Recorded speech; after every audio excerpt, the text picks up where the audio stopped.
오래된 한 마을, 장산이라고 불리는 곳에는 산으로 둘러싸인 작고 조용한 마을이 있었다. 이 마을에는 오래전부터 전해 내려오는 괴담이 하나 있었는데 그것은 바로 장산귀였다. 이 귀신은 밤에 산을 떠돌아다니며 길을 잃은 이를 홀린다는 이야기였다. 장산 마을 출신인 민주는 어릴 때부터 이 괴담을 들으며 자랐다. 그녀는 어린 시절부터 이 이야기를 두려워했지만 동시에 그 실체에 대한 호기심을 키워갔다. 평소 귀신 이야기를 믿지 않던 그녀의 친구들은 장난삼아 귀신을 부르는 놀이를 하곤 했지만 민주만큼은 그 어떤 놀이에도 참가하지 않았다. 대학교를 졸업하고 얼마 지나지 않은 여름, 민주와 그녀의 친구들은 오랜만에 마을을 방문했다. 처음엔 그냥 추억 여행으로 온 것이었지만 우연히 장산 귀신에 대한 이야기가 다시 나오게 되었다. 친구들 중 몇 명은 여전히 그 이야기를 우습게 여기며 탐험을 제안했다. 마을 인근의 장산에 올라가 밤을 새우면 진짜 장산귀를 볼 수 있을지도 모른다고. 민주는 처음엔 탐험에 반대했지만 친구들의 끈질긴 설득에 마지못해 동의했다. 그들은 각자 랜턴과 간단한 식량, 그리고 중요한 물건들을 챙겨 산으로 향했다. 산에 도착했을 때는 이미 해가 저물고 있었다. 짙은 어둠이 깔리며 주변의 나무들은 마치 검은 그림자처럼 그들의 행로를 감췄다. 산 중턱에 도착했을 때 그들은 잠시 휴식을 취하며 밤하늘의 별을 감상했다. 평소 도심에서 볼 수 없던 수많은 별들이 장관을 이루고 있었기에 마치 귀신 따위는 존재하지 않는다는 듯 안심됐다. 하지만 그때였다. 갑자기 차가운 바람이 불어와 그들의 촛불을 꺼뜨렸고 숲속 어딘가에서 이상한 소리가 들려왔다. 소리를 따라간 그들은 어느새 알 수 없는 길로 들어서고 있었다. 그 소리는 마치 울부짖는 소리와 같았고 민주를 포함한 모두가 흠칫 놀랐다. 한 친구가 말했다. 이거 그만두는 게 좋을 것 같아. 그러나 다른 친구들은 더 깊이 들어가 보고 싶어 했다. 그때 민주만은 무언가 이상하다는 것을 느꼈다. 조금 전부터 느껴지는 한기가 등골을 서늘하게 만들고 있었기 때문이다. 무언가 잘못됐어. 우리 돌아가자. 그 순간 그들이 있던 곳에서 불과 몇 발자국 떨어진 곳에서 나뭇가지가 부러지는 소리가 들려왔다. 모두가 돌아보았을 때 희미한 달빛 아래 무언가 형체가 보였다. 그 형체는 사람의 모습을 하고 있었지만 움직임이 이상했다.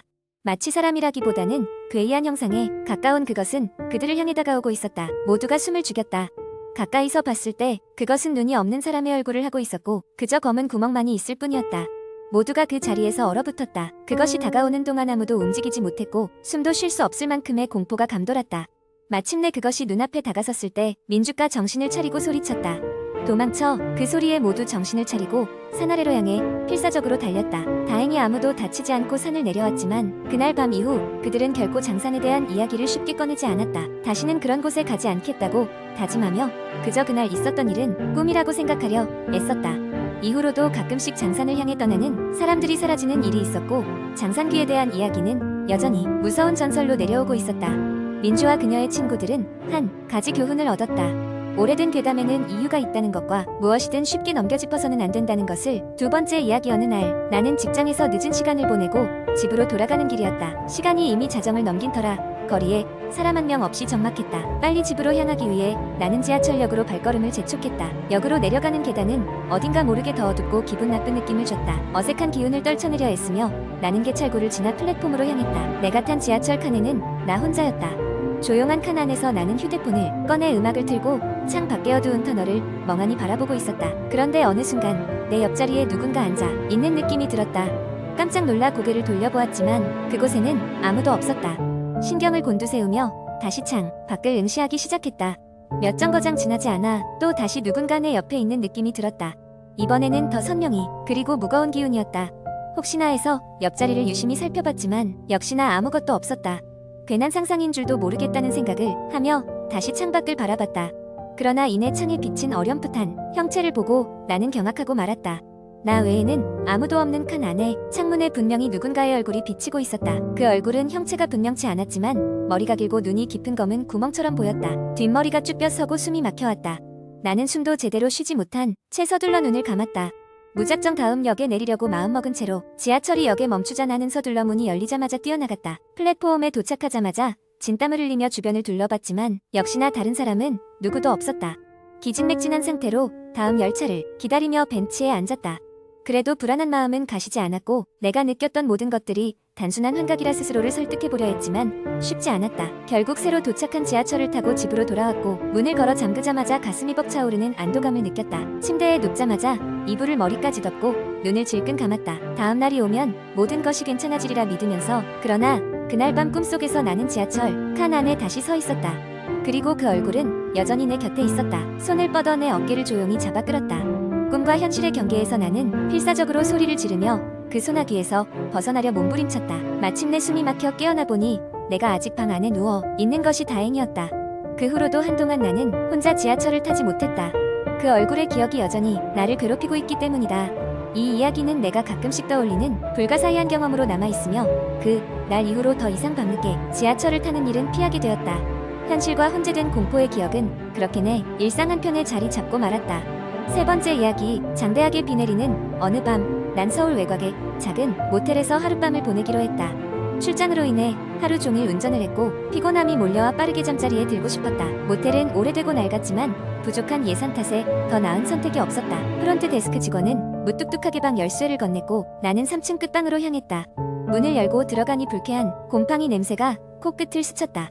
방은 간단했다. 작고 불편해 보이는 침대, 낡고 흠집 많은 나무 테이블, 그리고 오래된 TV 하나가 전부였다. 짐을 내려놓자마자 피곤함을 이기지 못하고 그대로 침대에 몸을 눕혔다. 하지만 이상하게도 잠이 오지 않았다. 천장을 바라보며 뒤척이던 중 창문 밖에서 이상한 소리가 들려왔다. 바람 소리라기엔 뭔가 섬뜩한, 마치 누군가 흥얼거리는 소리 같았다. 처음엔 비바람이 만들어내는 환청이라 생각하려 했지만 소리는 점점 더 명확해졌다. 호기심과 공포가 뒤섞인 나는 천천히 창문 쪽으로 다가갔다. 창문 밖에는 아무것도 없었다. 그저 빗줄기가 어둠 속을 감고 있을 뿐이었다. 안도의 한숨을 내쉬며 다시 침대로 돌아오려던 순간 그 소리가 다시 들렸다. 이번엔 창문이 아닌 방 안구석에서 심장이 쿵쾅거리기 시작했다. 방 안에는 나 혼자일 뿐인데 그 길고 오싹한 소리가 내 바로 뒤에서 들려온다는 믿기 어려운 사실에 몸이 굳었다. 차마 뒤돌아볼 용기가 나지 않았다. 그저 가만히 서서 방 안의 적막과 그 소리를 견디고 있을 뿐이었다. 그러던 중 다급하게 벽을 두드리는 소리가 들려왔다. 쿵쿵 문 밖에서 무언가가 들이닥치는 소리였다. 무슨 일인가 싶어 정신을 차리고 문으로 가려던 순간 방 한가운데에 거울이 시야에 들어왔다. 거울에는 내가 비쳐 있었지만 이상하게도 거울 속 나는 이쪽이 아닌 다른 방향을 바라보고 있었다. 얼굴 없는 누군가가 거울 속에서 나를 노려보고 있는 것만 같았다. 놀라서 뒤돌아봤지만 실제 방에는 나 혼자뿐. 다시 거울을 보니 이번에는 거울 속 내가 천천히 웃고 있었다. 너무도 생생하고 섬뜩하게 겁에 질려 방을 뛰쳐나와 복도로 나섰다. 하지만 복도는 너무도 고요했고 방금 전문을 두드리던 소란이 무색할 정도로 아무 일도 없다는 듯 조용했다. 각 방문에는 Do Not Disturb 표지가 걸려있을 뿐이었다. 불안한 마음에 프론트 데스크로 향했지만 거기엔 아무도 없었다. 마치 처음부터 근무하는 이가 없었던 것처럼 휴대폰을 꺼내 시계를 보니 자정이 다 되어가고 있었다. 도무지 믿기 어려운 일이 계속되어 난 더 이상 이곳에 머물 수 없다는 것을 깨달았다. 급하게 짐을 챙겨 모텔을 나와 차에 올랐다. 와이퍼가 빗물을 밀어내며 시야를 확보해 주었지만 여전히 불안한 마음은 쉽게 가라앉지 않았다. 모텔을 떠나려던 순간 룸백미러에 무언가 비치는 것을 보고 얼어붙었다. 모텔 창문에 분명 내가 있던 방 창문에 어떤 형체가 서 있었다. 비 속에서도 선명하게 보이는 미소 짓는 얼굴, 시동을 걸고 도로를 빠져나오면서도 뒤에 무엇이 따라오는 것만 같았다. 그 공포스러운 미소는 밤새도록 내 머릿속을 떠돌았다. 그날 이후 난 출장 중엔 절대로 낯선 모텔에 머물지 않기로 했다. 비 내리던 그 밤, 그 모텔에서 만난 것은 도대체 무엇이었을까? 아직도 그 답을 모르겠다. 네 번째 이야기, 한국 인터넷에서는 다양한 공포 이야기가 많은 사람들에게 회자되곤 합니다. 이런 이야기들은 보통 사람들의 경험담이나 상상력을 기반으로 하며 가끔씩은 도시 전설처럼 퍼져나가기도 합니다. 다음은 그런 공포 썰 중 하나를 기반으로 한 이야기입니다. 어느 한 여름밤, 대학생인 민수는 오랫동안 계획해온 호캉스를 즐기기 위해 친구들과 함께 서울의 한 고급 호텔에 묵기로 했다. 다들 기말고사를 마친 뒤라 신나게 짐을 싸고 함께 호텔로 향했다. 화려한 로비와 친절한 직원들, 넓은 수영장과 멋진 전망까지 모든 것이 완벽했다. 그러나 민수는 왠지 모를 불안감에 휩싸였다. 엘리베이터를 타고 올라가는데 갑자기 멈추는 일이 발생했기 때문이다. 잠깐의 정전에 이어 엘리베이터는 이내 다시 움직였지만 민수는 그 순간 왠지 모를 서늘함을 느꼈다. 방에 도착해 친구들과 함께 하하호 떠들던 중 민수는 개인적인 용무 때문에 따로 화장실을 사용하러 방 밖으로 나가게 되었다. 복도를 걷다가 그는 낯선 소리를 들었다. 누군가 희미하게 흐느껴 우는 소리였다. 민수는 혹시 누군가 도움을 필요로 하는 것이 아닐까 싶어 소리가 나는 쪽으로 조심스럽게 다가갔다. 소리가 나는 곳은 낡고 사용되지 않는 비상계단 쪽이었다. 문을 열고 내다보니 거기에는 아무도 없었다. 깨진 형광등은 깜빡거리며 으스스한 분위기를 더했다. 민수는 괜히 겁을 먹었다며 돌아서려 했는데 그때 누군가 뒤에서 이름을 부르는 소리가 들렸다. 놀라 돌아보자 아무도 없었다. 민수는 이내 자신이 착각했을 거라고 애써 마음을 진정시키고 방으로 돌아왔다. 그러나 방으로 돌아왔을 때 친구들의 얼굴은 어딘지 모르게 창백했다. 친구들은 입을 모아 말하길 민수가 방을 나간 후 잠깐 동안 정체불명의 그림자가 방 안을 스쳤다고 했다. 농담이겠지 싶어 웃어넘겼지만 한편으로는 묘한 불안함이 계속 마음 한구석에 남아있었다. 그날 밤 민수는 잠을 이루지 못하고 뒤척였다. 창문 밖에서는 달빛이 방 안을 희미하게 비추고 있었다. 그때 누군가 창문을 두드리는 소리가 났다. 호텔은 고층 건물이었고 그 창문을 두드릴 수 있는 사람은 없을 터였다. 민수는 숨을 죽이고 창문 쪽을 바라보았다. 그리고는 그만 얼어붙고 말았다. 창문 너머로는 창백한 얼굴에 여인이 그를 바라보고 있었다. 눈은 마치 시커먼 구멍 같았고 입은 기이한 각도로 찢어져 있었다. 그녀는 천천히 입을 벌리더니 민수에게 다가오라는 손짓을 했다. 민수는 비명을 지르려 했으나 목소리가 나오지 않았다. 온몸이 마치 벌렸다. 그 순간 방 안의 시계가 자정을 알리는 종소리를 울렸다. 그러자 갑자기 여인의 모습은 사라지고 대신 민수는 이내 깊은 잠에 빠져들었다. 다음 날 아침 호텔을 체크아웃하며 민수는 프런트 데스크 직원에게 혹시 이 호텔에 귀신이 출몰한다는 이야기가 있는지 물어보았다.